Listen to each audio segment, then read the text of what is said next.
Welcome back. It is Friday, November 17th, 2023. We're at week 194.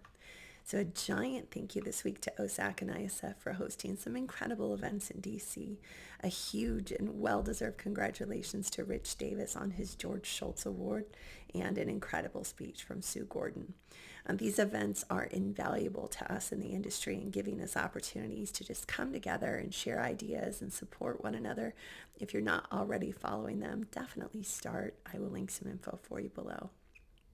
And more conversations this week as to the responsibility, the liability, and even the criminality of the CISO role, as more breaches cause more vacancies in the role.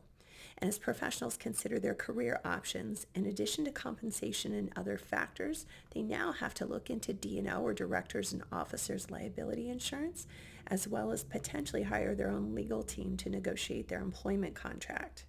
Also, lots of talk in the industry about roles being rejected if the reporting structure isn't industry best practice, also known as reporting to the CIO. This puts a lot of responsibility on the CISO to be very proactive before choosing their next role, negotiating their current contract, and making sure everyone is in alignment. This also puts a lot of responsibility on leadership to choose candidates based on their ability to perform the role effectively, communicate true risk, and allowing them the authority, the resources, and support necessary. But most importantly, to understand that a breach is not necessarily the fault of the CISO or even a result of their decisions, but more often a human vulnerability exploited and always the fault of the attacker. As it relates to disclosures, many companies are speculated to never even report these compromises and often avoid working with law enforcement to limit the reputational damage. And I have yet to hear about a CISO making that decision on their own without strong directives from the CEO, CFO, general counsel, or even the board. I'll link a couple articles for you. And I'm always telling you all to be careful when you plug in your phone to charge.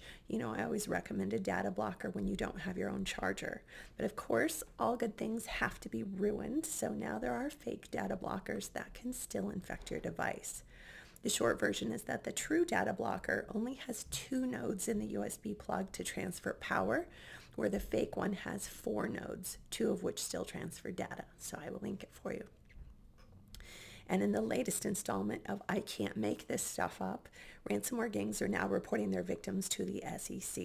I'll link an article for you below. And Google has released their new Titan security key, which offers account security in the form of a cryptographic passkey and eliminates the need for insecure passwords. And as with all hardware keys, this is for the users that aren't prone to losing them unless you want a really difficult recovery process. But for those who are good at keeping track of things, this is a good option and an incredibly secure one. Other than that, that's what I have for you all this week. I hope everyone has a fun weekend planned. And for those of you in the U.S., I hope you have a lovely Thanksgiving holiday this next week. And I will look forward to seeing all of you next Friday.